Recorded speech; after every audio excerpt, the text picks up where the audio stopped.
الحمد لله وكفى والصلاة والسلام على عباده الذين اصطفى خصوصا على أفضلهم وخاتم النبيين محمد الأمين وعلى آله وأصحابه أجمعين. أما بعد فقال الله تبارك وتعالى كما ورد في سورة الأنفال: اعوذ باللہ من الشیطان الرجیم بسم اللہ الرحمن الرحیم ولا يحسبن الذين كفروا سبقوا انهم لا يعجزون واعدوا لهم ما استطعتم من قوة ومن رباط الخيل ترهبون به عدو الله وعدوكم وآخرين من دونهم لا تعلمونهم الله يعلمهم وما تنفقوا من شيء في سبيل الله يوفى إليكم وأنتم لا تظلمون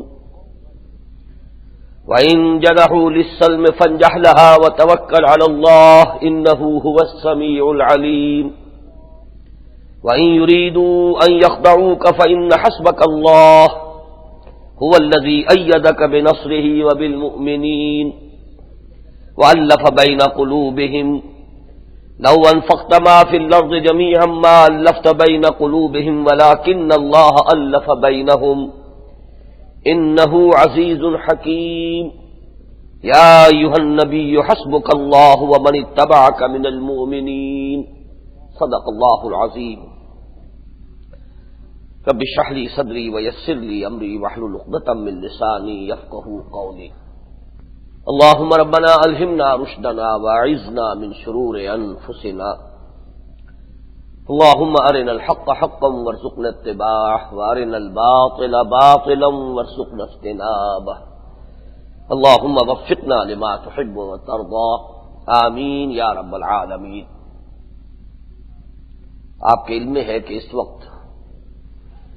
پاکستان کی خارجہ پالیسی کے اعتبار سے دو مسائل نہایت اہم ہیں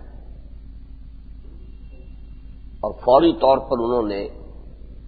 ان کی اہمیت نے بڑی شدت اختیار کر لی. اگرچہ یہ دو مسائل ہمارے ہاں جماعتی سیاست کا ایک ایشو بن جاتے ہیں اور عام طور پر اسے جیسے کہ فٹ بال کا گیم ہوتا ہے اس میں فٹ بال استعمال ہوتی ہے، ایسے ہی پارٹی ان پاور اور اپوزیشن جو ہے انہیں استعمال کرتے ہیں ان مسائل کو اپنی آپس کی کشمکش اور کشاکش میں. ضرورت اس امر کی ہے کہ ان کے بارے میں حکومت یا حزب اختلاف کے نقطہ نظر سے ہٹ کر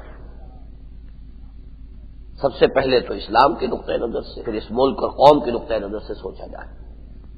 میں چونکہ آج اس مسئلے پر گفتگو کر رہا ہوں تو اس لیے مجھے یہ احساس ہوا کہ ہمارے ہاں بدقسمتی سے کیونکہ رواج اسی کا ہے کہ جب بھی کوئی شخص کوئی بات کرتا ہے اس کے پیش نظر کسی کی حمایت یا کسی کی مخالفت ہوتی ہے، تو عام طور پر یہی سمجھا جاتا ہے کہ جب بھی کوئی بات کوئی شخص کر رہا ہے وہ شاید کسی کی حمایت کرنا چاہ رہا ہے یا کسی کی مخالفت. اس سے ہٹ کر سوچنا ہمارے ہاں تقریباً جو تجربہ ہے لوگوں کا اس کی وجہ سے وہ معذور بھی ہے کہ ان کے لیے ممکن نہیں رہا. بہرحال اس کے باوجود ہمیں اپنی سی کوشش کرنی ہے. ہمیشہ میں نے وہ بات کہی ہے جو میرے نزدیک صحیح تھی اور میں نے کبھی یہ نہیں دیکھا کہ وہ کس کے حق میں جا رہی ہے اور کس کے خلاف جا رہی ہے. میں یہ سمجھتا ہوں کہ ہر انسان کو اس قسم کے معاملات میں صرف دو چیزوں کی طرف دیکھنا چاہیے. ایک تو یہ کہ اسے اللہ کے ہاں جواب دہی کرنی ہے اپنی ہر بات کی. ایک یہ کہ وہ خود اپنے ضمیر کو مطمئن کر سکتا ہو کہ اس کا ضمیر مطمئن ہو کہ بات یہی ہے، حق یہی ہے، صحیح بات یہی ہے اور میں کسی مخالفت یا کسی کی حمایت کی وجہ سے یہ بات نہیں کہہ رہا ہوں. ایک مسئلہ ہے ہماری ایٹمی صلاحیت کا. پوری دنیا اس وقت جو ہے، اور دنیا اصل میں ہے کیا در حقیقت، وہ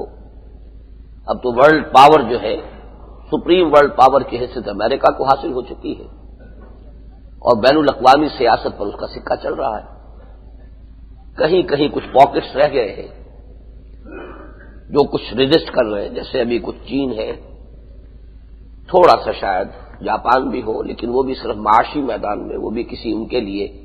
کسی نظریاتی سطح پر کوئی چیلنج نہیں ہے۔ اسی طریقے سے معاشی میدان میں یورپ بھی کبھی کبھی امریکہ کے لیے درد سر بن جاتا ہے، فرانس اور جرمنی مل کر۔ لیکن یہ کہ بصورت دیگر بقیہ تمام معاملات کے اعتبار سے اب سپریم ورلڈ پاور امریکہ ہے، یو این او اس کے ہاتھ میں ہے، اس کا اعلی کار ہے، اور اس وقت دنیا میں در حقیقت انہی کا سکہ رواں ہے، اور وہ نیو ورلڈ آرڈر اس معنی میں بالفعل قائم ہو چکا ہے۔ کچھ اور چھوٹے چھوٹے بھی معاملات ہیں کہ جن میں کچھ چھوٹے چھوٹے ملک ریزسٹ کر رہے ہیں۔ لیبیا ہے، لیکن اسے تو سمجھا جاتا ہے کہ ایک پاگل آدمی ہے قذافی، پھر اس کی کوئی بین الاقوامی حیثیت نہیں، لیکن اس میں کوئی شک نہیں کہ اس نے ریزسٹ کیا ہے اور بڑی ہمت کے ساتھ ریزسٹ کیا ہے۔ کافی عرصہ ہے ان کے سینکشنز جو ہیں اس کے خلاف جو جاری ہیں، اور درجہ بدرجہ ان میں سختی پیدا کر رہے ہیں، لیکن وہ ابھی کھڑا ہے۔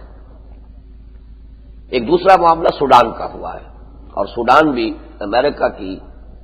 گویا کہ لسٹ پر ہے، اور بعض وہ لوگ کہ جو ان بین الاقوامی حالات کا جائزہ لیتے رہتے ہیں، ان کا کہنا تو یہ ہے کہ صومالیہ میں یہ ساری کھکھیڑ اور محنت جو مول لی ہے امریکہ نے، وہ صرف سوڈان کے سر پر جا کر بیٹھنے کے لیے، اس لیے کہ وہاں بھی اندیشہ ہے کہ وہاں بھی مسلم فنڈامنٹلزم ہو سکتا ہے کہ کوئی مؤثر صورت اختیار کر لے، جیسے کہ آثار نظر آ رہے ہیں۔ ابھی مشرق بعید میں شمالی کوریا نے بھی کچھ تھوڑی سی بغاوت کی صورت اختیار کی ہے، لیکن جیسا کہ میں نے عرض کیا کہ پوری دنیا کو جب آپ دیکھیں گے تو اس کے اندر ان ممالک کی بھی کوئی حیثیت نہیں رہ جاتی، تو بحیثیت مجموعی وہ نیو ورلڈ آرڈر جو ہے وہ بالفعل اس وقت قائم ہو چکا ہے، اور اس کا شدید دباؤ ہے کہ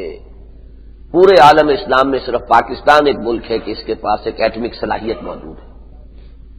اور یہ ہتھیار بھی بنا سکتا ہے۔ یہ مسئلہ تو اب مجھے معلوم نہیں، اور نہ ہمارے پاس کوئی ذرائع ہے کہ بالفعل ہم کس جگہ کھڑے ہیں۔ مختلف قسم کی خبریں آتی رہی ہیں، یہ بھی آتی رہی ہے کہ پاکستان ایٹم بم بنا چکا ہے، اور یہ بھی کہ بنانے کے قریب ہے، واللہ عالم، اس کے بارے میں کچھ نہیں کہہ سکتا، لیکن جو چیز متفق علیہ ہے وہ یہ ہے کہ صلاحیت موجود ہے۔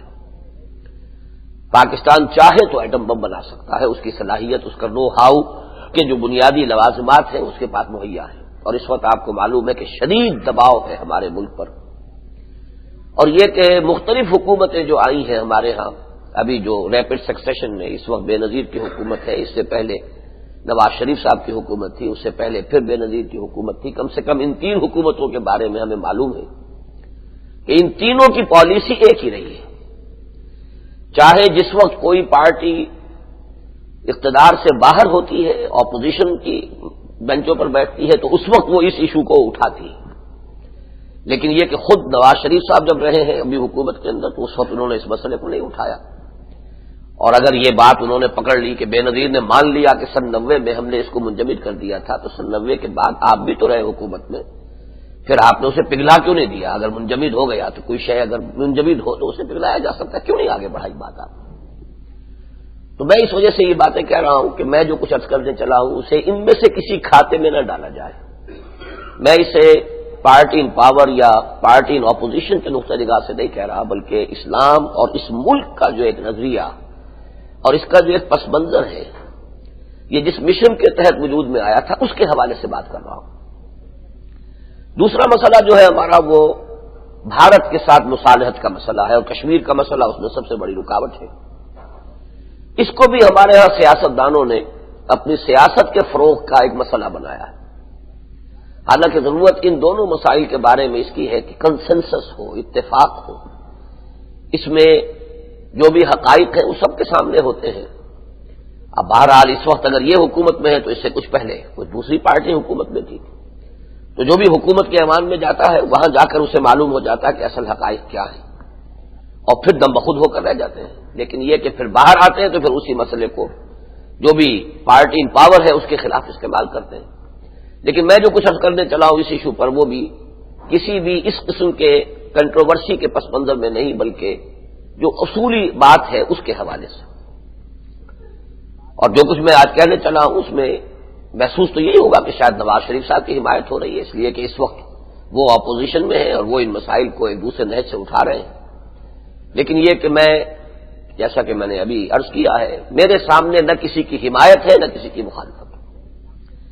سب سے پہلے یہ کہ میں نے ان مسائل پر گفتگو کے لیے ان آیات کا انتخاب کیا ہے۔ میرا یہ قاعدہ رہا ہے، اصول ہے، معمول ہے کہ جب بھی کسی مسئلے پر مجھے بات کرنی ہوتی ہے میں قرآن مجید کی طرف رجوع کرتا ہوں۔ کوئی مقام ہے کہ جہاں سے اس مسئلے میں ہمیں رہنمائی ملی، اور بہرحال اب ایک عمر بیت گئی ہے اور جو بھی تجربہ میرا ہے، میں ہلکے سے ہلکے الفاظ میں یہ کہہ رہا ہوں کہ قرآن مجید نے مجھے کبھی مایوس نہیں کیا۔ ہر مسئلے میں معلوم ہوتا ہے کہ کوئی نہ کوئی صورت جو ہے موجود تھی، کوئی نہ کوئی حالات ایسے تھے، اس وقت بھی تھے، اس لیے کہ یہ ابدی ہدایت نامہ ہے، یہ کسی ایک خاص وقت معین کے لیے نہیں تھا، اگرچہ ایک وقت معین پر نازل ہوا ہے، اس میں کوئی شک نہیں کہ اس کا زمانہ نزول جو ہے وہ 610 عیسوی سے لے کر اور 632 عیسوی تک 22 برس کے دوران یہ قرآن نازل ہوا ہے، اور ایک خاص علاقے میں نازل ہوا۔ اس کا ایک علاقہ نزول بھی ہے اور زمانہ نزول بھی ہے۔ وہ علاقہ جو ہے حجاز ہے، تقریباً پورا کا پورا قرآن مجید حجاز میں، مکہ ہے تو حجاز کا ایک شہر ہے، مدینہ ہے تو حجاز کا ایک شہر ہے۔ تبوک آپ تشریف لے گئے، تبوک سے جاتے آتے ہوئے بھی قرآن نازل ہوا ہے، تو تبوک بھی یوں سمجھیے کہ حجاز ہی کا آخری سرا، یہ ایک جو پٹی چلی گئی ہے، پہاڑی سلسلہ جو ہے، جو جزیرہ نماء عرب کے مغربی ساحل کے ساتھ ساتھ چلتا ہے، یہی ہے کہ جو آگے جا کر پھر یہ کہ جو آخری اس کا سرا ہے وہ شام کے ساتھ مل جاتا ہے۔ تو ایک یہ علاقہ ہے جس میں قرآن نازل ہوا، اور وہ زمانہ ہے 610 سے اور 632 عیسوی تک۔ 610 میں پہلی وحی ہوئی حضور صلی اللہ علیہ وسلم کو، اور 632 میں آپ کا انتقال ہوا۔ تو ظاہر بات ہے کہ قرآن جب نازل ہوا ہے تو ایک خاص قوم، ایک خاص علاقہ، اس کی ایک خاص تاریخ، اس کا ایک خاص پس منظر، اس دور کے حالات، یہ اس کے اندر تانے بانے کی طرح ہے، اس لیے کہ جس کو آپ کہتے ہیں with reference to the context, یہ with reference to the context جو ہے اس کو اہل تفسیر کہتے ہیں یہ تعویل خاص۔ خاص حالات میں جب یہ آیات نازل ہوئی تو ان کا کیا مفہوم سمجھا گیا، کیا ایشوز تھے کہ جو زیر بحث آئے ہیں، ان کو پس منظر میں رکھ کر ان پر غور کرنا، یہ تعویل خاص ہے۔ ایک تعویل عام ہے کہ الفاظ کے حوالے سے دیکھیے، آپ بھول جائیے کہ کب نازل ہوئی تھی یہ آیات، اور پھر ان آیات میں جو الفاظ استعمال ہوئے ہیں، جو ان کا در و بست ہے، آیات میں جو ربط ہے، ان کے حوالے سے گفتگو کی جائے تو وہ تعویل عام کہلائے گا۔ تو جو ابدی ہدایت ہے قرآن مجید کی وہ تعویل عام میں ہے، لیکن ہمیشہ یہ بات پیش نظر رکھیے کہ اولاً تعویل خاص پر پوری توجہ ہونی چاہیے کہ وہ کیا حالات ہیں جن میں یہ آیات نازل ہو۔ تو اس وقت ظاہر بات ہے کہ درس پیش نظر نہیں ہے، میں تو ان آیات کے حوالے سے اور بالخصوص تعویل عام کے اعتبار سے ہمارے موجودہ حالات میں ان سے جو ہمیں رہنمائی ملتی ہے مجھے اس پر گفتگو کرنی ہے، لہذا میں زیادہ تفاصیل میں نہیں جا سکتا، صرف یہ ذہن میں رکھیے کہ غزوہ بدر کے فوراً بعد یہ سورہ انفال نازل ہوئی ہے، اور غزوہ بدر میں جو بھی حالات پیش آئے تھے ان پر تبصرہ بھی ہے اور ان کے ضمن میں ہدایات بھی ہیں۔ تو ایک خاص مرحلہ ہے حضور صلی اللہ علیہ وسلم کی دعوت و تحریک کا، اور اس مرحلے پر یہ آیات نازل ہوئی۔ لیکن آج میں نے نوٹ کیا کہ واقعتاً ہمارے لیے ان میں ابدی رہنمائی ہے، اور ایسا محسوس ہوا بالکل پہلی جو آیت ہے اس کے بارے میں کہ وہ تو شاید جتنی اس وقت مجھے محسوس ہو رہی ہے کہ ہمارے حالات پر منطبق ہو رہی ہے، اس وقت کے عالمی حالات پر، اس جو ریفرنس ٹو دی کانٹیکسٹ میں وہ بات مجھے کچھ آج خاص طور پر محسوس نہیں ہوئی کہ اس ماحول میں وہ اتنی زیادہ منطبق ہوتی ہے جتنی کہ آج منطبق ہو رہی ہے۔ میں ویسے اس پر جیسا مزید غور کروں گا، آج جیسا کہ میں نے عرض کیا اس پر تو سرسری گفتگو ہو رہی ہے۔ فرمایا وَلَا يَحْسَبَنَّ الَّذِينَ كَفَرُوا سَبَقُوا، یہ کافر یہ نہ سمجھیں کہ وہ بچ نکلے ہیں یا ہم سے آگے بڑھ گئے ہیں، ان کی تدبیر کارگر ہو گئی ہے۔ اِنَّهُمْ لَا يُعْجِزُونَ، انہیں یہ بات سمجھ لینی چاہیے کہ وہ ہمیں عاجز نہیں کر سکیں گے۔ اب غزوہ بدر کا مسئلہ ہے کہ اس میں تو انہیں شکست ہوئی، اور وہ بڑا زبردست جانی اور مالی نقصان جو ہے برداشت کر کے بھاگے۔ 70 تو ان کے جو ہے جن میں بڑے بڑے سرکردہ ان کے سردار بھی تھے، ابو جہل جیسے لوگ اور عتبہ ابن ربیعہ جیسے لوگ، عقبہ ابن ابی معیط جیسے لوگ، وہ سب کے سب کھینچ رہے وہ میدان جنگ میں۔ لیکن یہ کہ یہاں الفاظ میں دیکھ کر آج چونک گیا ہوں کہ وَلَا يَحْسَبَنَّ الَّذِينَ كَفَرُوا سَبَقُوا، یا تو اب یہ مستقبل کے بارے میں ہے کہ ہرگز نہ سمجھے کہ وہ ہماری پکڑ سے بچ نکلیں گے یا بچ نکلیں گے یا ہمیں عاجز کر دیں گے، ان کی کوئی تدبیر جو ہے وہ ہماری مشیت جو ہے اس کے آگے آڑ بن سکتی ہے، روک بن سکتی ہے۔ یہ گویا کہ ایک یونیورسل ایک ایک اصول کی حیثیت سے اس کو بیان کیا جا رہا ہے کہ یہ تو ایک حقیقت ابدی ہے، یہ یونیورسل ٹروتھ کی حیثیت سے وَلَا يَحْسَبَنَّ الَّذِينَ كَفَرُوا سَبَقُوا إِنَّهُمْ لَا يُعْجِزُونَ۔ آج جب میں اس آیت پر غور کر رہا تھا تو مجھے تو محسوس ہوا کہ میں نے اس سال عید الفطر کے موقع پر جو تقریر یہیں کی تھی وہ پوری تقریر گویا کہ اس آیت کے اندر مندرج ہے کہ جو بھی حالات ہیں، جو بھی زمانے کے حالات کا بہاؤ جدھر جا رہا ہے، وہ میں تفصیل سے عرض کر چکا ہوں، اب کتاب چھپ بھی گئی ہے کہ اصل میں یہ دو مسلم امتوں کا معاملہ ہے کہ جس کا آخری معاملہ ہونے والا ہے۔ سابقہ مسلم امت یہود، اس وقت اللہ نے انہیں کچھ چھوٹ دی ہے، ان کا ظاہری غلبہ بھی ہو گیا ہے، وہ اپنا ایک ملک بھی قائم کرنے میں کامیاب ہو گئے ہیں، ان کے پاس دبدبہ بھی ہے، طاقت بھی ہے، سب کو معلوم ہے کہ ان کے پاس ایٹمک انرجی بے تحاشا موجود ہے، بڑی کثیر تعداد میں ایٹمک ہتھیار اس کے پاس موجود ہے، سب کو معلوم ہے، کوئی ڈھکی چھپی حقیقت نہیں، اور وہ ایک بہت بڑا خطرہ ہے عالم عرب کے لیے، اور اس میں اب کیا شک رہ گیا کہ عالم عرب ان کے آگے گھٹنے ٹیک چکا ہے۔ خلیج کی جنگ کے بعد اس طریقے سے سب کے سب پیش ہو گئے اسرائیل کے سامنے میڈرڈ میں جا کر، اور اب اس کے ساتھ ایک ایک کر کے جو صلح کرتے چلے جا رہے ہیں، تو اس سے صاف اندازہ ہو رہا ہے کہ حالات کا رخ کیا ہے، اور یہ حالات ابھی جس طرف جائیں گے اور شدید تر ہوں گے، یہ میں تفصیل سے بیان کر چکا ہوں، لیکن بالآخر جو مشیت ازدی ہے وہ غالب آئے گی، اور وہ مشیت ازدی کیا ہے؟ ان کا ایک ایک بچہ ختم کیا جائے گا، اس لیے کہ وہ اس عذاب استیصال کے مستحق ہو چکے ہیں، لیکن ان کو ایک چھوٹ دی گئی ہے مسلمانوں کو سزا دینے کے لیے، تاکہ ان کے ہاتھوں، ایک مغضوب اور ملعون قوم کے ہاتھوں اس امت مسلمہ کو پٹوایا جائے، جسے بڑا زوم ہو گیا ہے کہ ہم تو بہت ہی اونچی حیثیت کے مالک ہیں، جبکہ ان کا عمل، ان کا کردار، ان کے معاملات، اپنے طرز عمل سے وہ دین کی نہ صرف یہ کہ نمائندگی نہیں کر رہے بلکہ برعکس نمائندگی کر رہے ہیں، اللہ کو مس ریپرزینٹ کر رہے ہیں اس دنیا میں، کہ اللہ کے نمائندے ہو کر، اللہ کے دین کے نمائندے ہو کر، اور محمد الرسول اللہ صلی اللہ علیہ وسلم کے امتی ہونے کے دعوے دار ہو کر، اور حامل قرآن ہونے کے دعوے دار ہو کر، وہ جو اقبال نے کہا حامل قرآن کے حوالے سے شعر یاد آ گیا، جانتا ہوں میں یہ امت حامل قرآن نہیں ہے، وہی سرمایہ داری بندہ ہے مومن کا دین، تو ہم تو مس ریپرزینٹ کر رہے ہیں، تو ہماری سزا، اور خاص طور پر ہم میں جو بنی اسماعیل یا جو عرب جن کی کہ مادری زبان میں یہ اللہ کا کتاب کی کلام موجود ہے، ان کی جو پٹائی ہونی ہے وہ خبریں حدیث کے اندر ہے، کتاب الملاحم میں ہے، اور وہ میں تفصیل سے بیان کر چکا ہوں، لیکن یہ کہ بالآخر پھر دین کا غلبہ ہوگا، یہودیوں کا خاتمہ ہوگا، اور پورے کرۂ ارضی پر اللہ کے دین کا پرچم لہرائے گا، اور نظام خلافت علی منہاج ہوا، وہ احادیث متعدد مرتبہ یہاں بیان ہو چکی ہیں، خوشخبری ہے حضور نے جو دی ہے صلی اللہ علیہ وسلم کہ وہ نظام دوبارہ قائم ہوگا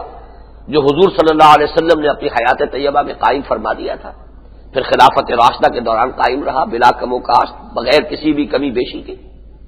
وہ دوبارہ قائم ہوگا، اور جب قائم ہوگا اب گلوبل ہوگا، پوری دنیا میں اس کا غلبہ ہوگا، اور اس کے حوالے سے خاص طور پر مسئلہ یہ ہے کہ اس کے حوالے سے پاکستان کی ایک خصوصی اہمیت ہے، یہ میں تفصیل سے لکھ چکا ہوں کہ یہ ہے اصل میں وہ مشیت ازدی، وہ تو ہے کہ جو ہو کر رہے گا، تو یہاں گویا کہ اس پہلی آیت کے حوالے سے اس پوری کتاب کے مضمون کو آپ اپنے ذہن میں تازہ کر سکتے ہیں کہ وَلَا يَحْسَبَنَّ الَّذِينَ كَفَرُوا سَبَقُوا، نہ سمجھے یہ کہ یہ نکل جائیں گے، ہماری مشیت کے آگے رکاوٹ بن جائیں گے، ہماری پکڑ سے بچ نکلیں گے، بالآخر تو جو ہمارا فیصلہ ہے وہی نافذ ہوگا، اور وہی جو ہے اٹل فیصلہ، اسی کے سامنے انہیں سر جھکانا پڑے گا، اِنَّهُمْ لَا يُعْجِزُونَ، یہ عاجز نہیں کر سکتے، ہمارے ارادے، ہماری مشیت، ہماری قدرت کے آگے ان کی کوئی حیثیت نہیں، لیکن ظاہر بات ہے کہ ایک تو ہے اللہ تعالیٰ کی مشیت، اللہ کا ارادہ، اللہ کی حکمت، اللہ کی منصوبہ بندی، یدبر الامر من السماء الى الارض، ایک ہے انسانوں کا اپنی جگہ پر اپنی سی کوشش، اپنی سی محنت، ایثار، قربانی، یہ دونوں چیزیں اپنی جگہ پر ہیں، ظاہر بات ہے کہ بندے محنت نہ کرے، کوشش نہ کرے، جدوجہد نہ کرے، ایثار کی روش اختیار نہ کرے، قربانیاں نہ دے، تو اللہ تعالیٰ محض اپنی قدرت سے نہیں کرے گا، محض اپنی قدرت سے کرنا ہوتا تو اس دنیا میں شر کا وجود ہی نہ ہوتا، اللہ تعالیٰ کی قدرت تو ایسی ہے کہ شر کا وجود ہی نہ ہو، آنے واحد میں پوری دنیا میں جتنے بھی انسان آباد ہیں ان کو اللہ چاہے تو آنے واحد میں ابوبکر صدیق کے درجے کا مومن بنا دے، اللہ کی قدرت سے تو بعید نہیں، تو اصل میں یہ دونوں چیزیں ایک دوسرے کے ساتھ ملی جلی ہیں، مشیت ازدی دوسری طرف انسانوں کی محنت اور مشقت اور کوشش اور جد و جہد سعی، یہ دونوں چیزیں جو ہے اس مقام پر دیکھیے بہت خوبصورتی کے ساتھ جو ہے آپس میں ملی ہوئی ہے کہ وَلَا يَحْسَبَنَّ الَّذِينَ كَفَرُوا سَبَقُوا إِنَّهُمْ لَا يُعْجِزُونَ۔ اب خطاب ہو گیا اہل ایمان سے وَأَعِدُّوا لَهُم مَّا اسْتَطَعْتُم مِّن قُوَّةٍ وَمِن رِّبَاطِ الْخَيْلِ تُرْهِبُونَ بِهِ عَدُوَّ اللَّهِ وَعَدُوَّكُمْ وَآخَرِينَ مِن دُونِهِمْ لَا تَعْلَمُونَهُمْ اللَّهُ يَعْلَمُهُمْ۔ اور اے مسلمانوں، تمہارا فرض منصبی کیا ہے؟ تم ان کافروں کے لیے اپنے مقدور بھر طاقت فراہم کرو۔ اعدو اعداد سے ہے، اعداد فراہم کرنا، بندوبست کرنا، ساز و سامان۔ اعدو لہم، ان کے لیے پوری اپنی مستطاعتم، اعدو لہم مستطاعتم، استطاعت کی حد تک تم اپنی استطاعت کے اندر جو کچھ ہے اس میں کوتاہی کرو گے تو تم مجرم، اپنی حد استطاعت تک سب کچھ کر گزرو گے پھر ہماری مدد آئے گی، پھر ہم مدد نہ کریں تو گویا کہ ہمارا وعدہ پھر صحیح نہیں رہے گا۔ لیکن یہ دونوں چیزیں اپنی جگہ پر لازم و ملزوم ہیں۔ جو کچھ تمہارے اپنے اندر ہے وہ باہر لا لو، لا کے ڈال دو میدان میں، لگا دو، کھپا دو، صرف کر دو، خرچ کر دو۔ اس کے بعد پھر ہم سے دعا کرو، ہم سے ہماری نصرت طلب کرو، ہم سے مدد مانگو، پھر ہماری نصرت بھی آئے گی، مدد بھی آئے گی۔ لیکن اگر تم کوتاہی کرو گے تو پھر ہماری مدد نہیں آئے گی۔ یہ بھی نہ سمجھو کہ محض تمہارے کیے کچھ ہو جائے گا، یہ بھی گویا کہ اپنے اوپر جو ہے، یوں سمجھیے کہ ایمان تو پھر اپنے اوپر ہوا، اپنی قوت پر، اپنی ذہانت پر، اپنی صلاحیت پر، اپنی استعداد پر ہوا، یہ بھی غلط، یہ بھی شرک ہو جائے گا۔ تمہارے کیے کچھ نہیں ہوگا، لیکن یہ کہ تمہارے کیے بغیر اللہ تعالیٰ بھی نہیں کرے گا۔ تم اپنا سب کچھ جو کچھ ہے میدان میں لا کر ڈال دو، جو کچھ کر سکتے ہو کر گزرو، پھر اللہ تعالیٰ کی امداد آئے گی۔ ان تنصروا اللہ ینصرکم ویثبت اقدامکم، اگر تم اللہ کی مدد کرو گے تو اللہ تمہاری مدد کرے گا، تمہارے قدم جما دے گا۔ تو اعدوا لہم ما استطعتم، پوری طرح اہتمام کرو، ساز و سامان فراہم کرو، اور اپنی امکانی حد تک جو بھی تمہارے لیے ممکن ہے اس میں کوئی دقیقہ فروگزاشت نہ ہو۔ لیو نو اسٹون انٹرنڈ، جو تمہارے پاس آ چکا ہو اس کو پورے طور پر سنبھالو۔ من قوت ومن رباط الخیل، اب قوت کا لفظ تو بہت عام ہے، قوت جو ہے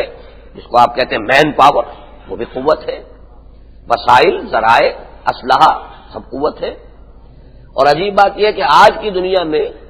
انرجی کا جو لفظ استعمال ہوتا ہے، اور چونکہ ایٹمی صلاحیت سے متعلق میں چونکہ اس وقت بات گفتگو کر رہا ہوں، تو اس وقت تو ہمارے پاس سب سے بڑا جو بحران ہے وہ انرجی کا ہے۔ تیل نہیں ہے ہمارے پاس، ہو سکتا ہے اللہ تعالیٰ کسی وقت وہ یہ بھی رحمت فرما دے، کہیں سے جو ہے سوتے پھوٹ نکلے تیل کے، لیکن پھر بالفعل اس وقت تو نہیں ہے، نہ ہونے کے برابر ہے جتنا بھی ہے۔ تو ہمارے پاس اور پانی کا مسئلہ اللہ نے دے رکھا ہے، تو وہ جو ہمارے قومی جھگڑے ہیں اور صوبائی معاملات ہیں، آج بھی بیان آیا ہے وزیرہ عظمیٰ کا کہ جب تک چاروں صوبے جو ہیں وہ متفق نہیں ہوں گے ڈیم نہیں بنے گا، اور چاروں صوبوں کے متفق ہونے کا سوال نہیں کا، تو مطلب یہ کہ ایک صوبہ بھی ہے تو اس کے پاس ویٹو ہے، اسے پسند نہیں ہے، تو جب تک چاروں صوبے نہ ہوں گے تو ڈیم نہیں بنے گا۔ اس کے اوپر اربوں روپیہ صرف ہو چکا ہے، ہر اعتبار سے دلیل کے پہلو سے اس بات کو ثابت کیا جا چکا ہے کہ قطر اس میں قباحت نہیں ہے، سارے اندیشے غلط ہیں، لیکن یہ کہ وہ تو جب سیاسی اور صوبائی جب عصبیت کا معاملہ ہو جائے تو اب اس کا تو کوئی حل نہیں ہے۔ ادھر سے بھی یوں سمجھیے کہ فوری طور پر کوئی صورت موجود نہیں ہے، تو جو ہمارے پاس ایک واحد اویلیبل سورس ہے اس کو اس وقت وہ استعمار جو ہے، نیا استعمار، یہ نیو امپیریلزم ہے، نیو ورلڈ پاور کا یہ استعمار جو ہے عالمی استعمار ہے اس وقت،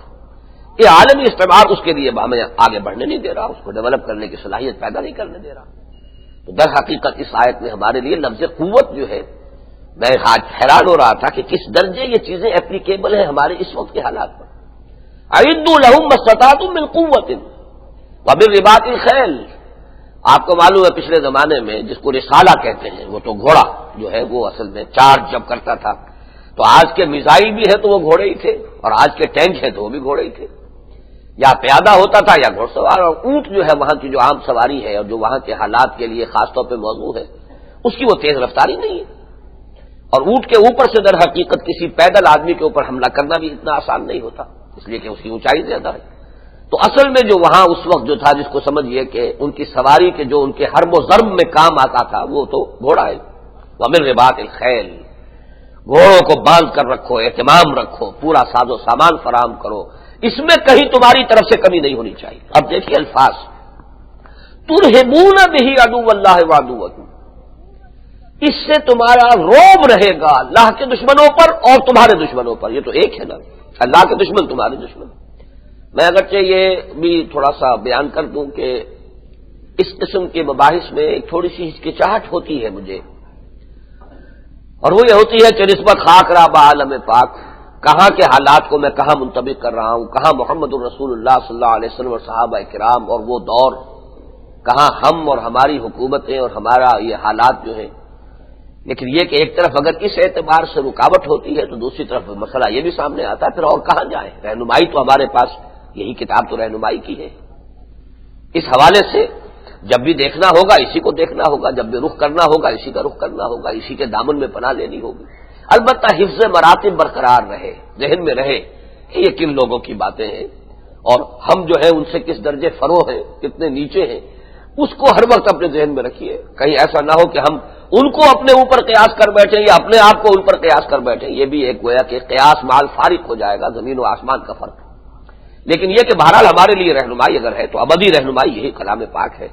ہمیں اسی کے بٹوین دی لائنز، اسی کے بین السطور سے اپنے تمام حالات میں اور تمام مسائل میں رہنمائی لینی ہے. فرمایا ترہبون بہ عدو اللہ وعدوکم، یہ جو ایک روب رہتا ہے یہ در حقیقت جس کو آج آپ لفظ استعمال کرتے ہیں ڈیٹرنٹ، کہ اس سے خوف جو ہے وہ طاری رہے دشمن کے اوپر کہ وہ دست درازی کی کوشش نہ کرے. اسے معلوم ہو،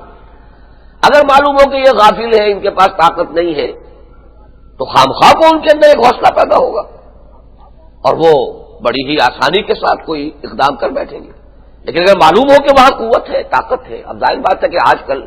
یہ ساری جو فوجیں جو فراہم کی جاتی ہیں اور ملکوں کی آمدنیوں کا بہت بڑا لائنس شیئر جو ہے وہ ڈیفنس پر خرچ کس لیے ہوتا ہے. جنگ تو آپ پاکستان کی یہ جو اب 47 برس ہو گئے اور 46 برس ہو گئے قمری حساب سے اور 48 برس ہو گئے پاکستان کی عمر کو قمری حساب سے، وہ شمسی حساب سے 46 برس. جنگ کتنے دن لڑی ہم نے؟ گنتی کے چند دن. لیکن فوجیں تو ہماری نہیں ہیں، تیار نہیں ہیں، فوجوں پہ خرچ ہوتا رہا ہے، فوجوں کو ہماری جو ہے بجٹ کا سب سے بڑا حصہ جو ہے فوج پر صرف ہوتا ہے. کس لیے؟ یہ اسی ڈیٹرنٹ تو ہے نا، تاکہ دشمن کو یہ اندازہ ہو کہ ان کے پاس طاقت ہے، قوت ہے، فوج ہے، تو خامخواہ کو کوئی ہمت جو ہے ان کو غلط قسم کی ہمت جو ہے نہ قائم ہو جائے. تو یہی اس کا فائدہ ہے. اس حوالے سے اس وقت جو ہے اتنا بڑا فرق واقع ہو چکا ہے بھارت کے اور ہمارے جو بھی جس کو آپ کہتے ہیں کہ عام جو ہتھیار ہیں ان کے حوالے سے تو اتنا فرق واقع ہو چکا ہے کہ اب ڈیٹرنٹ کی حیثیت جو ہے وہ ہماری اس درجے نہیں رہی جیسے کہ کبھی ہوتی تھی. اول تو یہ کہ سقوط مشرقی پاکستان کے بعد ہی معاملہ 1/2 نہیں ہوا تھا، 1/10 ہو گیا تھا. اور پھر یہ کہ اس کے وسائل اور جس تیزی کے ساتھ اس نے اپنی خود ٹیکنالوجی ڈیولپ کی ہے، ہمارا تو اس رفتار کے ساتھ جو ہے وہ اس کے اندر ہم آگے نہیں بڑھ سکے ہیں. اس حوالے سے ڈیٹرنٹ اگر ہمارے پاس ہے تو وہ یہی ہے. میرا آج ہی جو مضمون چھپا ہے جنگ میں اس کو آپ دیکھ لیجئے گا، اور اس میں نے ایک لفظ استعمال کیا ہے کہ جیسے پاکستان کا قیام ایک معجزہ ہے، ایسے ہی ایٹمی صلاحیت ہمارے پاس آ جانا یہ بھی معجزہ ہے. اچانک اتفاقی طور پر ہمیں یہ صلاحیت مل گئی ہے. یہ تو وہاں بیٹھے ہوئے کوئی جو ماہرین تھے اور وہاں سے وہ کچھ اپنی مہارت لے کر آ گئے، ورنہ ہمارے پاس کہاں وہ وسائل تھے کہ ہم ان تمام چیزوں کو جو ہے تجربے کر کے اور اپنی سائنٹیفک خود اپنی ترقی کو اس مقام تک پہنچا دیتے. یہ تو یہ کہ وہاں سائنسدان جو گئے اور انہوں نے وہاں سے کچھ معلومات بھی حاصل کی، ٹریننگ حاصل کی آئے ہیں، تو یہ بھی در حقیقت اللہ کی خاص عطا ہے. اب اس کی کس قدر ناقدری ہوگی کہ ہم اس ورلڈ پریشر کے دباؤ سے اس کو منجمد کر دیں. کئی لفظ استعمال ہو رہے ہیں، منجمد کرنا، کیپ کرنا، رول بیک کرنا. حقیقت میں تینوں ایک ہی ہے. کسی شے کو آپ بڑھنے سے روک دیں گے تو وہ ویسے ہی ختم ہو جائے گی، اس کی آؤٹ آف ڈیٹ ہو کر رہ جائے گا معاملہ، تو وہ ناکارہ ہوگی بالکل. تو وہ در حقیقت اس میں کوئی فرق نہیں ہے معنی کے اعتبار سے. یہ تو حکومت اور اپوزیشن کے مابین کی جو ڈائلاگ ہوتی ہے اس کے اعتبار سے ان اصطلاحات کا فرق ہے، اس میں تفاوت ہے کوئی، ورنہ حقیقت کے اعتبار سے سب ایک ہے. تو ہمیں تو اس آیہ قرآنی کے حوالے سے جو بھی اللہ تعالیٰ کی طرف سے ہمیں استعداد حاصل ہوئی ہے بھرپور اس کا استعمال کرنا چاہیے. نہ صرف یہ کہ اپنا جو انرجی کرائسس ہے اسے اس کے حوالے سے حل کریں، ہمیں ڈٹ کر کہنا چاہیے. کیوں ہم قبول کریں کسی کا دباؤ؟ کیوں ہم تسلیم کریں کسی کا فیصلہ؟ آخر یہ کہ ہمارا حق ہے، اب آزاد ملک ہے، آزاد قوم ہے، اگر ہمارے پاس وسائل ہے، اگر ہم کر سکتے ہیں تو ہمیں اسے ڈٹ کر کرنا چاہیے، اور کسی طرح بھی اس میں دب کر معاملہ کرنا، اس لیے کہ میں یہ محسوس کر رہا ہوں خاص طور پر کہ اس وقت ہم ایک ایسے دوراہے پر آ گئے ہیں کہ اگر تو ہم اس کو قبول کر لیں گے تو اس کے معنی کیا ہے؟ معنی صاف یہ ہے کہ ہم نے اس نیو ورلڈ آرڈر کے سامنے سر جھکا دیا، اسے تسلیم کیا، اور ہم ان کے تابع محمل بن کر رہ جائیں گے، بلکہ اس سے بھی زیادہ آگے کی بات ہے، تابع محمل بھی نہیں، ہم تو ان کی پولیس مین کا کام کریں گے پھر، جو آج کر رہی ہے ہماری فوج صومالیہ میں۔ سارا مسئلہ ان کا ہے، ساری مصلحتیں ان کی ہیں، جہاں حکم ملتا ہے گویا کہ پاکستانی فوجی جو ہے اس کی تو حیثیت یہ رہ گئی ہے، جیسے کبھی انگریز یہاں حکمران تھا، وہ ہماری فوجیوں سے جا کر جو ہے وہ خانہ کعبہ پر گولیاں چلوا دیتا تھا، ہمارے فوجیوں کو لے جا کر جو ہے جنرل ایلنبی کی مدد کر کے اور وہاں ترکوں کے خلاف ان کو شکست دلوا سکتا تھا۔ آج یہ کہ آج براہ راست حکمران بھی نہیں ہے، پھر حال یہ ہے اس نیو ورلڈ آرڈر کا کہ جہاں حکم ہوتا ہے کمبوڈیا چلے جاؤ، وہاں چلے جاؤ، وہاں چلے جاؤ، اور یہ سب کچھ ہم کیوں کر رہے ہیں؟ اس لیے کہ شاید کچھ وہاں تنخواہیں اچھی مل جاتی ہیں، کچھ اچھی مراعات مل جاتی ہیں، یا شاید امریکہ بہادر کچھ خوش ہو جائے ہم سے، تو کچھ چیزیں جو ہے اس نے روکی ہوئی ہیں، وہ جو بھی جس کو کہتے ہیں کہ جو پائپ لائن کے اوپر پاؤں رکھا ہوا تھوڑا سا ڈھیلا کر دے گا، کچھ ہمیں مل جائے گا۔ یہ حیثیت اگر ہماری ہے تو واقعہ یہ کہ یہ پھر کسی باعزت قوم کا اور کسی آزاد اور باوقار ملک کا معاملہ تو نہیں، پھر تو طفیلی اور تابع محمل ہی نہیں، سمجھیے کہ ہم تو پھر ان کے ملازم ہیں۔ ہماری حیثیت تو یہ ہے کہ جہاں ان کی مصلحت ان کی ہوتی ہے ساری۔ بوسنیا میں تو انہوں نے فوج نہیں بھیجی، جو بھی کچھ کی ساری یلغار کی ہے، پوری دنیا کی طاقت اکٹھی کر کے، وہ تو انہوں نے عراق کے خلاف استعمال کی، بوسنیا میں کیوں نہیں کیا؟ اگر تو یہ اصول کے تحت ہوتا، اگر اس میں کوئی دیانت ہوتی، اگر اس میں کوئی غیر جانبداری ہوتی، تب بھی کوئی بات تھی۔ صاف نظر آ رہا ہے کہ یہ تو ایک خاص سپر پاور ہے، سپریم پاور ہے، اس کی مصلحتیں ہیں، اس کی پالیسیز ہیں، ان کے جو بھی اپنی پرائرٹیز ہیں ان کے حوالے سے پالیسیز بنتی ہیں، اور اس میں جو ہے ہم استعمال ہوتے ہیں۔ تو یہ تو طریقہ واقعتاً یہ ہے کہ بہت ہی ہمارے لیے، ہماری غیرت اور حمیت کے لیے ایک بہت بڑا چیلنج ہے۔ تو اعدوا لهم ما استطعتم من رباط من قوة ومن رباط الخيل ترهبون به عدو الله وعدوكم وآخرين من دونهم لا تعلمونهم الله يعلمهم۔ یہ تیسرا جو تھا جس کو کہتے ہیں ففتھ کالم، یہاں پہ وہ تیسرے نمبر پر آیا ہے، اللہ کے دشمن تمہارے دشمن، اور کچھ اور لوگ بھی ہیں تمہاری اپنی صفوں میں ہیں۔ چونکہ ابھی جیسا کہ میں نے بارہا عرض کیا ہے کہ منافقین کا تذکرہ جو ہے قرآن مجید میں تدریجاً، پہلے صرف یہ کہا گیا ہے کہ کچھ لوگ ہیں جن کے دلوں میں روگ بھی ہے، فی قلوبہم مرض فزادہم اللہ مرضا، لیکن جیسے جیسے حالات آگے بڑھے ہیں پھر ان کو نمایاں کر کے پھر لفظ منافق بھی استعمال کیا گیا ہے۔ تو یہاں یہ وہ ہے اندر کے دشمن بھی ہیں، یہ اندر کے دشمنوں کو بھی حوصلہ ہوتا ہے اگر وہ دیکھیں کہ مسلمان جو ہے یہ گویا کہ بحیثیت جماعت اپنے ایک نظام کی حیثیت سے یہ غافل ہے یا کمزور ہے،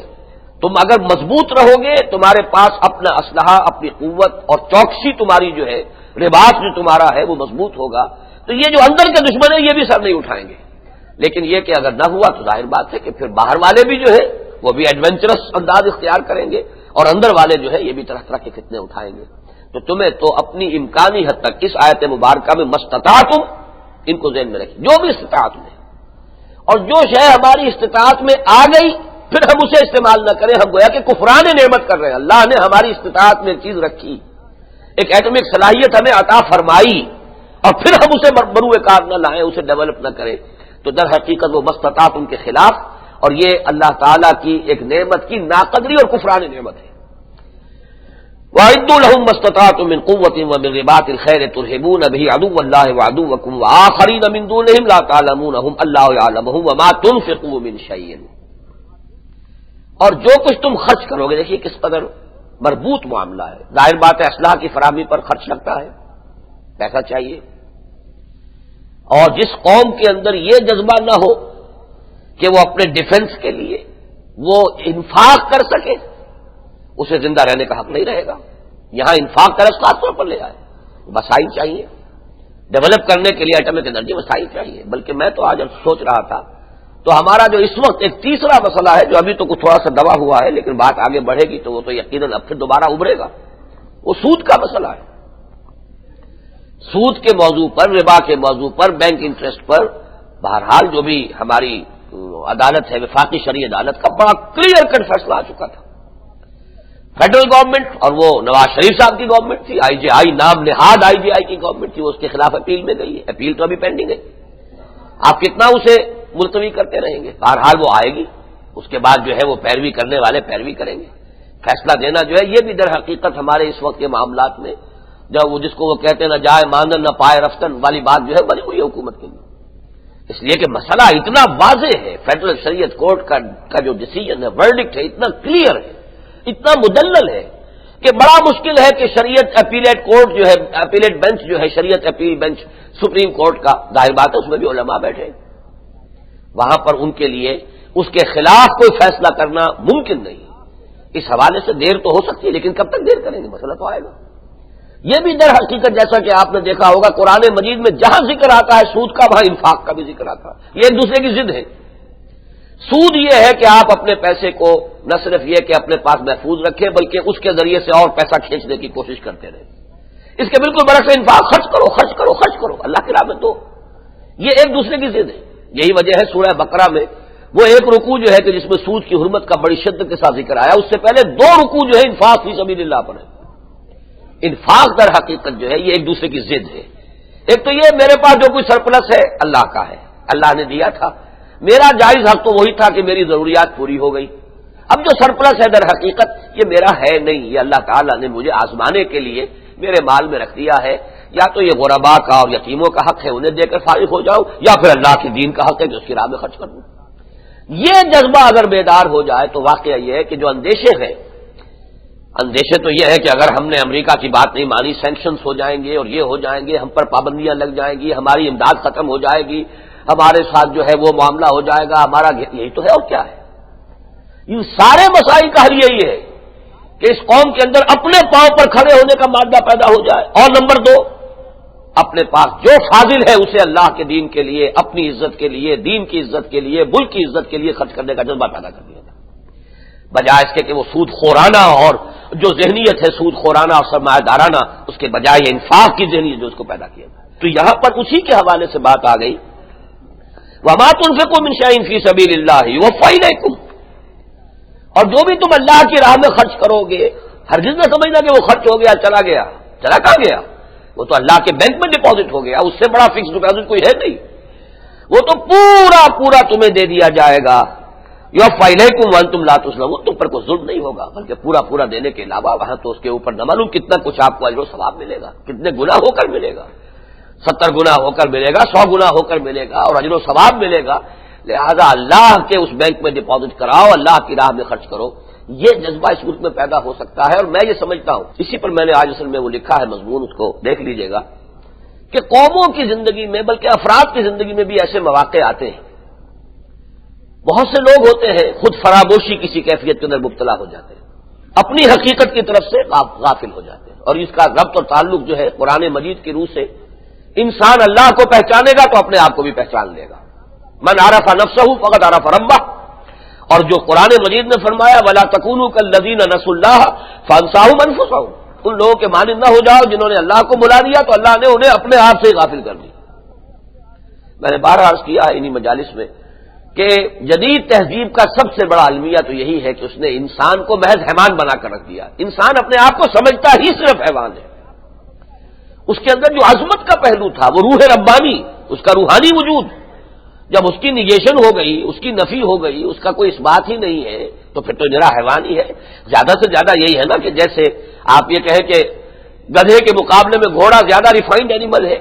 ایسے ہی ہم شمپینزی اور گوریلاز کے مقابلے میں ذرا نسبتاً زیادہ ریفائنڈ اینیمل ہے, اس کے سوا کچھ نہیں. انسان اپنی عظمت سے مستعفی ہو چکا ہے. یہ معاملہ جیسا کہ ہوتا ہے پوری دنیا میں آج تو پوری نوع انسانی کے ساتھ ہو گیا. اس سے آگے بڑھ کر کبھی کبھی ایسا ہوتا ہے کوئی شخص بھول جاتا ہے کہ میں کس اونچے خاندان کا چشم و چراغ ہوں, بری صحبت میں کہیں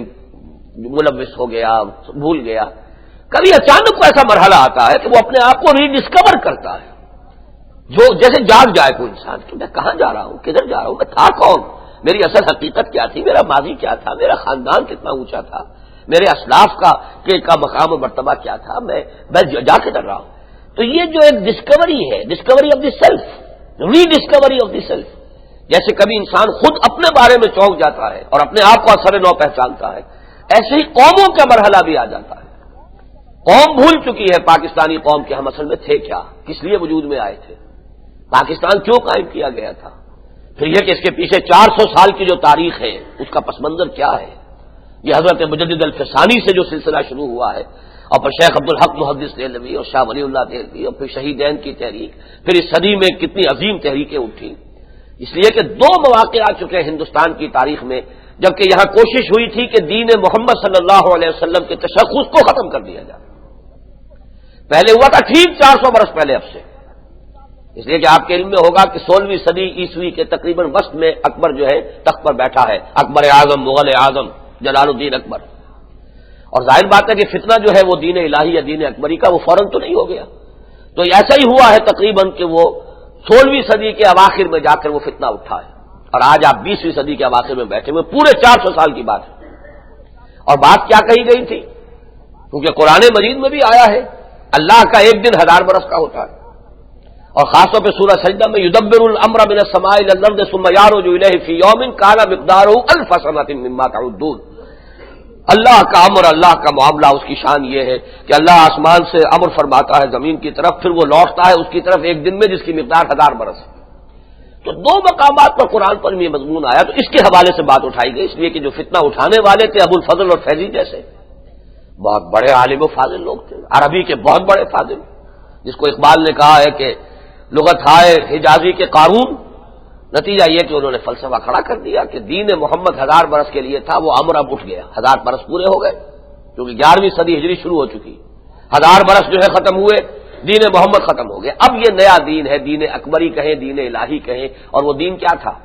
ہندوستان کے تمام مذاہب کو لے کر اور اسی میں اسلام کو بھی تھوڑا سا ڈال کر، اور ان سب کو جو ہے کوٹ کر پیس کر ایک اس کا صفوف بناؤ یا ایک معجون مرکب بنا دو، تاکہ یہ جو جھگڑا ہے یہ ہندو مسلم کا اور یہ مختلف عقیدے اور یہ مسجد اور مندر یہ سب جو ہے یہ ختم ہو جائیں، اور ہندوستان کے اندر عظمت پیدا ہو جائے کہ ایک قوم پیدا ہو جائے یہاں پر۔ بہت بڑی سیاسی چال تھی، سیاسی حکمت عملی کے اعتبار سے تو جتنی چاہیں آپ تعریف کریں۔ اکبر کا بھی ذہن تھا سیاسی، چاہے وہ ان پڑھ آدمی تھا، لیکن یہ کہ ان پڑھ ہونے کے معنی یہ نہیں ہوتے کہ آدمی میں ذہانت نہ ہو، ذہین تھا۔ پھر ابو الفضل فیضی جیسے لوگ مل گئے، لیکن بہرحال خون اسرائیل آ جاتا ہے آخر جوش میں، توڑ دیتا ہے کوئی موسیٰ طلسم سامری۔ جب اس انتہا کو پہنچ گیا تھا ذرا اندازہ کیجئے، شہنشاہی نظام، بادشاہی نظام، اور شہنشاہ جلال الدین اکبر اس کی حکومت کی پشت پناہی کے ساتھ یہ فتنہ اٹھا ہے، کتنے زور کے ساتھ اٹھا، کتنے شد و مت کے ساتھ اٹھا۔ وہ تو اس وقت یہ کہ وہ جو اقبال نے کہا ہے، وہ ہند میں سرمایہ ملت کا نگہباں، اللہ نے بر وقت کیا جس کو خبردار، گردن نہ جھکی جس کی جہانگیر کے آگے، جس کے نفس گرم سے ہے گرمی احرار۔ شیخ احمد سرہندی، میں نے لکھا ہے اپنے آج کے مضمون میں کہ جیسے اقبال نے کہا خون اسرائیل آ جاتا ہے آخر جوش میں، تو خون اسماعیل جوش میں آیا ہے، کیونکہ حضور صلی اللہ علیہ وسلم بھی حضرت اسماعیل کی اولاد میں سے ہے، اور حضرت عمر کی اولاد میں سے ہے شیخ احمد سرہندی، فاروقی ہے، تو خانوادہ اسماعیلی کی فاروقی شاخ پر وہ گل کھلا، وہ پھول کھلا شیخ احمد سرہندی رحمۃ اللہ علیہ کا، کہ انہوں نے مقابلہ کیا اور دفن کیا اس دین کو۔ اکبر کے انتقال کے بعد وہ خود بخود اپنی موت مر گیا، اور بہرحال مسلمانوں کا اور دین محمدی کا، شریعت محمدی کا علیحدہ تشخص نہ صرف برقرار رہا، زیادہ مستحکم ہو گیا۔ اس کے بعد پھر اس پودے کی آبیاری کی ہے شیخ عبدالحق محدث دہلوی نے، شاہ ولی اللہ دہلوی نے رحمۃ اللہ علیہ، خصوصاً رجوع الی القرآن کی دعوت جو ہے وہ شروع ہوئی ہے شاہ ولی اللہ دہلوی اور ان کے صاحبزادوں سے۔ یہ ساری تاریخ ہے۔ اس صدی میں دوبارہ وہ فکرہ اٹھا تھا، پچھلی صدی کے اواخر اور اس صدی کے اوائل میں برمو سماج کے حوالے سے پھر زبردست تحریک اٹھی تھی، وحدت ادیان، اصل میں ہندوؤں کے ہاں تو وہ برمو سماج کہلاتا ہے، آریہ سماج کے مقابلے میں برمو سماج، اور ہمارے ہاں اس کو جو لوگ بھی اس کے کچھ کسی درجے میں قائل ہو گئے تھے، وہ وحدت ادیان کے نام سے وہ فلسفہ لایا گیا، یہ وحدت تمام مذہب ایک ہی ہے بس۔ ویسے یہ کہ ہمارے ہاں بعض درویش منش صوفیوں کے ہاں اب انہوں نے کس انداز میں وہ باتیں کہی ہیں کہ مسجد مندر ہکڑو نور، ایک ہی نور ہے مسجد میں بھی مندر میں بھی نور ایک ہی ہے۔ اب یہ تو در حقیقت اس گویا کہ تشخص جو ہے دین محمد کی کا، اس کا انکار ہے، اس کی کوئی حیثیت ہی نہیں، مسجد اور مندر دونوں میں ایک ہی نور ہے۔ یہ ہمارے ہاں بھی ایسے لوگ تھے ایک زمانے میں تصوف کے یہ دور چلے،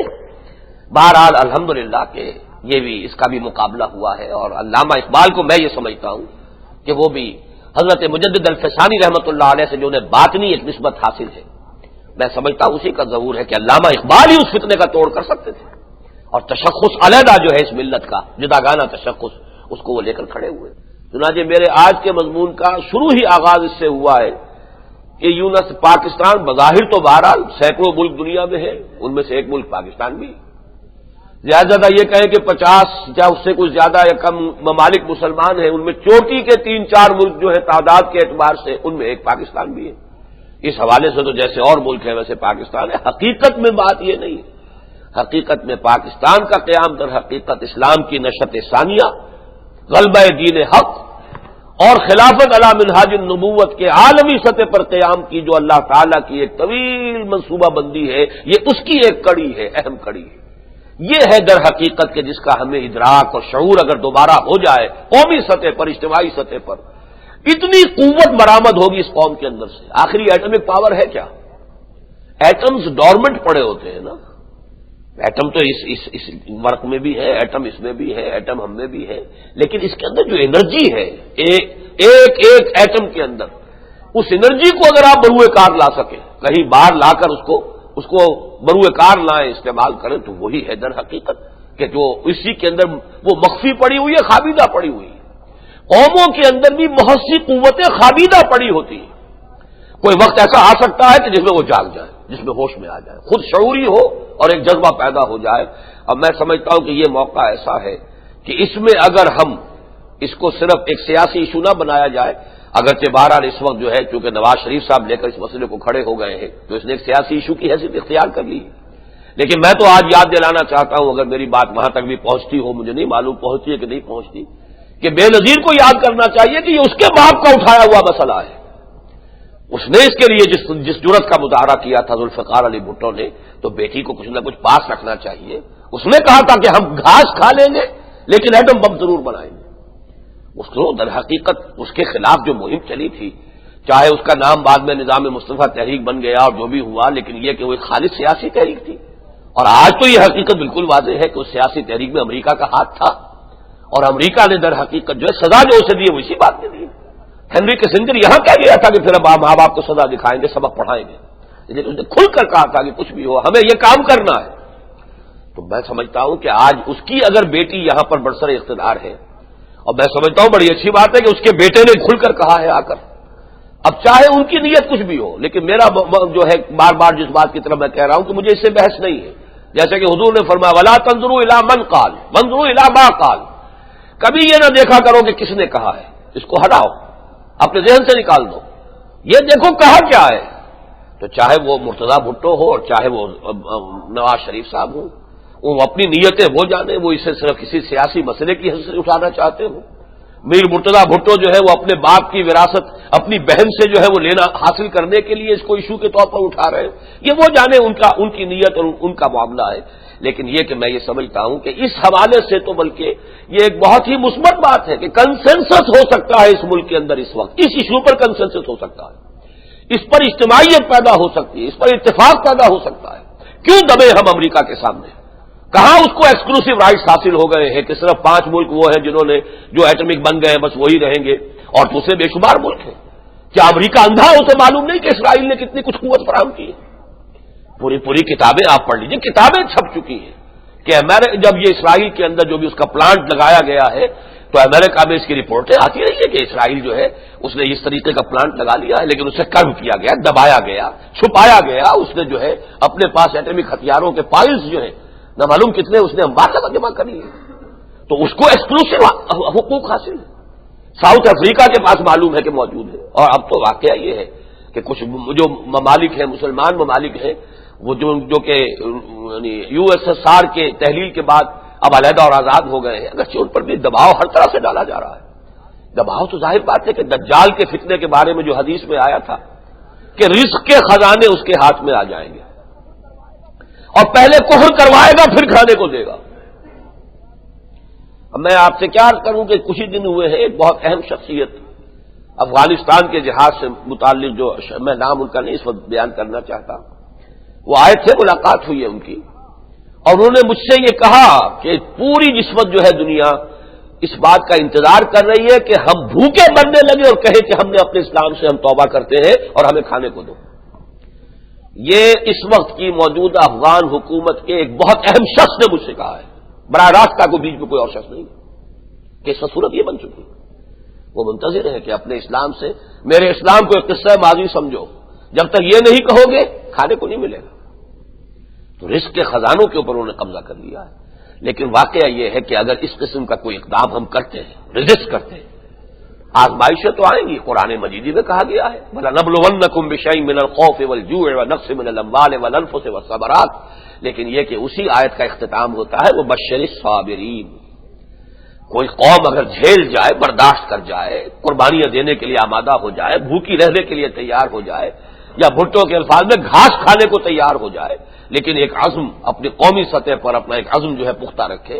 تو اللہ تعالیٰ کی طرف سے پھر آخر کار نصرت آتی ہے، اللہ کی طرف سے مدد آتی ہے. وَبَشِّرِ الصَّابِرِينَ، بشارت دے دیجیے محمد صلی اللہ علیہ وسلم صبر کرنے والوں کو. تو میں جانتا ہوں کہ اگر اس کو ہم رجسٹ کرتے ہیں تو سخت دن آئیں گے، لیکن یہی سخت دن شاید ہمارے لیے وہ جو کہا کسی نے کہ تو نے اچھا کیا دو سہارا نہ دیا، مجھ کو لغزش کی ضرورت تھی سنبھلنے کے لیے، ہمیں تو اس لغزش کی ضرورت ہے. اگر یہ شاید ہماری آنکھیں کھل جائیں اس سے، ہم اگر تھوڑا بہت جو ہے اپنے پاؤں پر کھڑے ہو، ہم بجائے اس کے کہ اللہ تللے کریں، ہم اس میں سختی کے اندر گزارا کریں، اس کی عادت ہمارے یہاں پیدا ہو جائے، تو کوئی عجب نہیں ہے کہ ہم اپنا جو قومی ہمارا ایک وجود ہے، ہماری جو قومی خودی ہے، اجتماعی خودی ہے، وہ بیدار ہو جائے. اور یہ اجتماعی خودی کسی قوم کی اگر بیدار ہو جائے، کوئی قوم اپنے آپ کو ری ڈسکور کر لے، اپنے سیلف کو، کلیکٹو سیلف، اپنی اجتماعی خودی جو ہے اسے دوبارہ بروئے کار لے آئے، اس کے نتیجے میں دنیا کی کوئی طاقت اسے شکست نہیں دے سکتی. یہ صورتحال جو ہے بہت، اس حوالے سے میں عرض کر رہا ہوں کہ یہ مرحلہ بہت اہم ہے. اور اسی حوالے سے دوسری بات بھی سمجھ لیجئے، میں پھر عرض کر رہا ہوں، میں حیران ہوا آج جب میں ان دو تین مسائل پر گفتگو کرنے کی سوچ رہا تھا، مجھے تو سارے مسائل اس رکوع میں جمع مل گئے. اگلی بات سنیے، وَإِن جَنَحُوا لِلسَّلْمِ فَاجْنَحْ لَهَا وَتَوَكَّلْ عَلَى اللَّهِ إِنَّهُ هُوَ السَّمِيعُ الْعَلِيمُ وَإِن يُرِيدُوا أَن يَخْدَعُوكَ فَإِنَّ حَسْبَكَ اللَّهُ. اور اے نبی صلی اللہ علیہ وسلم، اگر یہ آپ کے دشمن جو ہے آپ سے صلح کرنا چاہیں، اپنے کندھے گرائیں صلح کے لیے، تو صلح کر لیجیے. اللہ تعالیٰ سب کچھ دیکھ رہا ہے، سب کچھ سن رہا ہے. اور اگر ان کا ارادہ خیانت کا ہوا تو بھی مت گھبرائیے، آپ کا ساتھ دینے والا اللہ ہے. حسبک اللہ، اللہ کافی. تو واقعہ یہ ہے کہ اس وقت بھارت کے ساتھ بھی جو معاملہ ہو رہا ہے، میں یہ سمجھتا ہوں کہ اس میں بھی ہمیں اپنی جو قومی پالیسی ہے اس کے بارے میں ایک اصول بنا لینا چاہیے. ہمارا اب تک کا مسئلہ یہ رہا ہے کہ کوئی درمیان میں اور پڑے اور صلح کرائے، کوئی امریکہ اس پر دباؤ ڈالے، کوئی فلاں کرے، کوئی برطانیہ سے کبھی کوئی چلا آ رہا ہے، کبھی کوئی چلا آ رہا ہے. معلوم ہوتا ہے کہ ہم شاید بھارت اور پاکستان دونوں ہی نابالغ ہیں قومیں کہ وہ اپنے معاملات کو خود بیٹھ کر طے نہیں کر سکتے. حالانکہ یہ معاملہ جو طے کرنے کا، اس لیے کہ اس موضوع پر غالباً جو ایک مضمون آیا تھا، اور وہ ہندوستانی ایک صحافی کا مضمون تھا جو خلیج ٹائم میں چھپا تھا، اور وہ یہاں پر بھی ریپروڈیوس ہوا ہے، وہ بہت اہم مضمون تھا. اور وہ یہ تھا کہ امریکہ کا اب جو نقطۂ نظر ہے کشمیر کے بارے میں، وہ یہ ہے کہ کشمیر کو آزاد کروا کر اور اپنے پنجے میں لے لیں. اس لیے کہ ابھی چین بھی کچھ نہ کچھ جو ہے اسے ابھی اس میں ٹیکل کرنا ہے. پھر بھارت بھی ایک طاقت ہے بڑی، پھر ادھر پاکستان ہے، ادھر وہ روسی ترکستان کے جو علاقے ہیں، اگر ان میں کہیں کوئی خودی بیدار ہو گئی تو وہ تو واقعہ یہ ہے کہ ان کے لیے اور ایٹمک جو ہے ان کے پاس ہتھیار موجود ہے. تو یہ جو ایک خطرہ محسوس ہوتا ہے، تو جو بالکل ان چاروں پانچوں کے درمیان کی جگہ ہے وہ کشمیر ہے. اگر یہاں اس کے پاؤں جم جائیں تو وہ تو ایک تیر میں دو نہیں، تین نہیں، چار نہیں، 5 شکار کرتا ہے.